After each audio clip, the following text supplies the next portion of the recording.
Bonjour tout le monde, ici nous sommes l'AFEO, donc l'aide aux enfants orphelins, et je suis Julia, la présidente de cet organisme. Et aujourd'hui, je vais répondre à une fois aux questions que vous, les internautes, m'ont posées sur la plateforme Instagram. So, c'est parti. Ok, donc la première question nous vient de Léa qui est donc pourquoi voulais-tu absolument faire un voyage humanitaire? La raison pour laquelle j'ai voulu faire ce voyage humanitaire, c'est que je me suis rendu compte qu'en tant que citoyenne canadienne, j'avais énormément de droits, privilèges et avantages tels que l'éducation, le service à la santé et que ma voix était entendue. Mais malheureusement, ce n'était pas le cas pour certains enfants, donc certains jeunes de mon âge dans d'autres pays francophones et plus précisément en Afrique. Et c'était une bonne idée.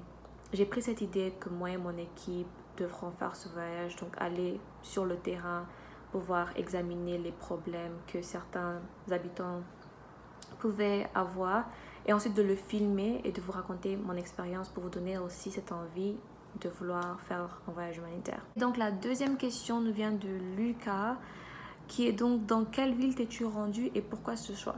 Bonjour Lucas, mon équipe et moi nous nous sommes rendus dans la ville de Goma qui se situe au nord Kivu dans le pays qui est donc la RDC, la République démocratique du Congo.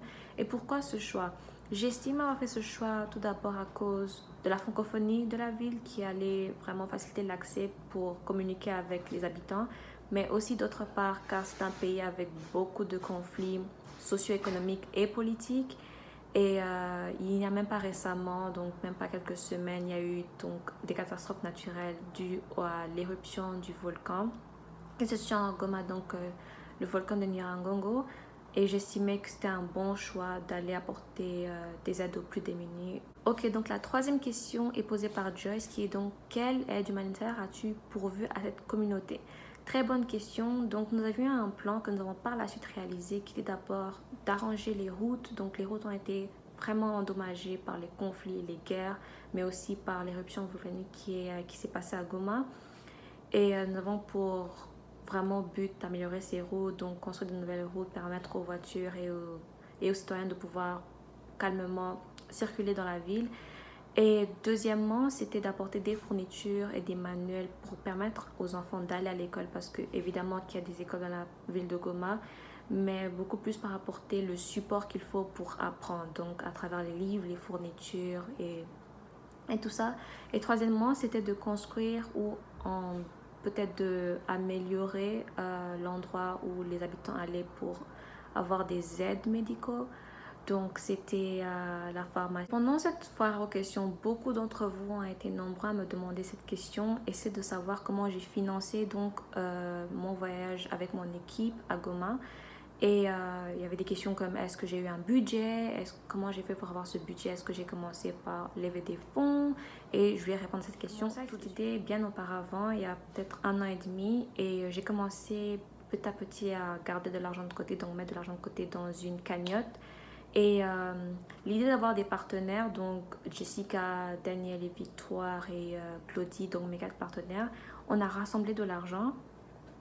Et après avoir rassemblé de l'argent, nous avons mis dans un compte en banque qui était lié directement à l'organisme AEO. Et lorsque nous avons fait cela, nous avons fait donc un plan de tout ce que nous allions faire avec cet argent.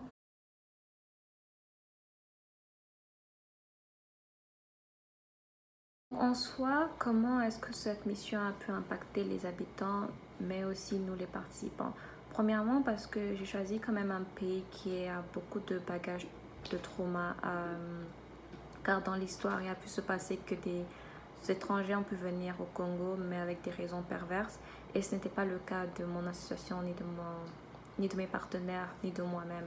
Donc, on a été vraiment mis en confiance et on nous a donné cette confiance. Donc, qui fait en sorte qu'on a pu les impacter d'une façon très humaniste, je l'espère, avec beaucoup d'empathie, mais aussi beaucoup de gentillesse. Et ils ont pu nous offrir aussi cette culture en eux, donc on a gagné beaucoup plus en culture, car le Canada est un pays culturel. Donc, il fallait aussi qu'on puisse savoir quelle est la culture de ces personnes, comment cohabiter, comment interagir avec ces personnes. Et on a beaucoup gagné en ça. Mais je dirais aussi une leçon que je vous donnerai à vous qui me regardez si vous voulez faire de l'humanitaire. N'hésitez pas, c'est une façon d'être en contact vraiment, je peux le dire, physique avec la personne qui reçoit de l'aide et vous apprenez beaucoup, vous gagnez en maturité, vous gagnez en empathie et vous réalisez que le monde autour de vous n'est peut-être pas la réalité, enfin pas en tout cas la réalité de certaines personnes. Donc ma réalité à moi n'est par exemple pas la réalité d'un habitant, un jeune orphelin qui se trouve au Congo. Finalement, merci beaucoup d'avoir regardé cette vidéo jusqu'à la fin et n'hésitez pas, si vous voulez faire de l'humanitaire, un voyage humanitaire avec vos collègues, avec vos parents ou vous-même, de vous-même, faites-le, soyez le changement que vous voulez voir opérer sur cette terre. Merci.